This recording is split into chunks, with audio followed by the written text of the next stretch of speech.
YouTube.com/Russia today. So we got this person here walking down the street.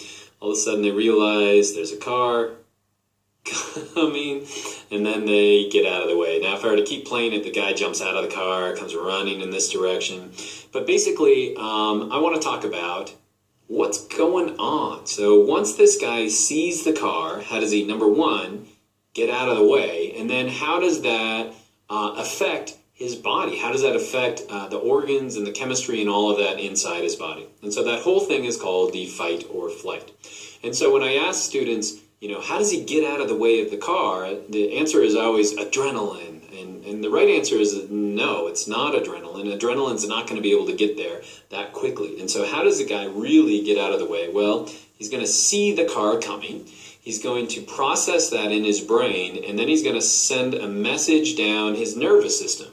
That nervous system is going to be attached to muscles, and those muscles are going to have ATP ready to go. And so the way he's able to jump out of the way and not get hit by the car doesn't have anything to do with the fight or flight response. It's simply his nervous system, his muscles, and just responding to that threat immediately.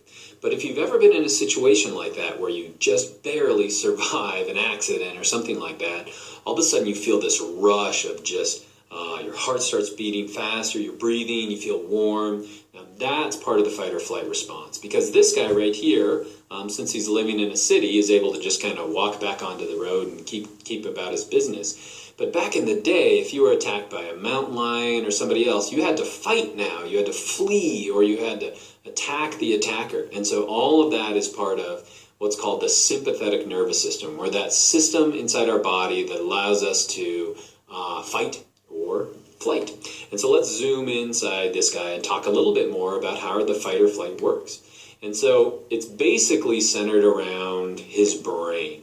And so in the center of his brain, near the bottom, we have something called the hypothalamus. So the hypothalamus in that area of the brain is essentially going to send a signal. Now that signal, not only are we getting signals that are going to the muscles that allow you to move, but it's going to send a signal all the way down, a nervous signal all the way down here. Because in the center of our adrenal gland, we have something called the adrenal medulla.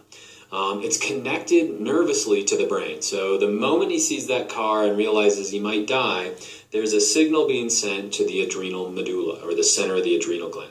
It's going to give off what's called adrenaline, and that adrenaline is epinephrine. Epinephrine is a chemical signal that is going to be attached to the circulatory system, and so it's going to course through the body. So as his heart beats faster and faster and faster, epinephrine is going to flow throughout the rest of the body.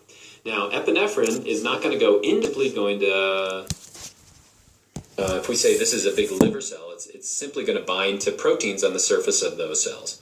And so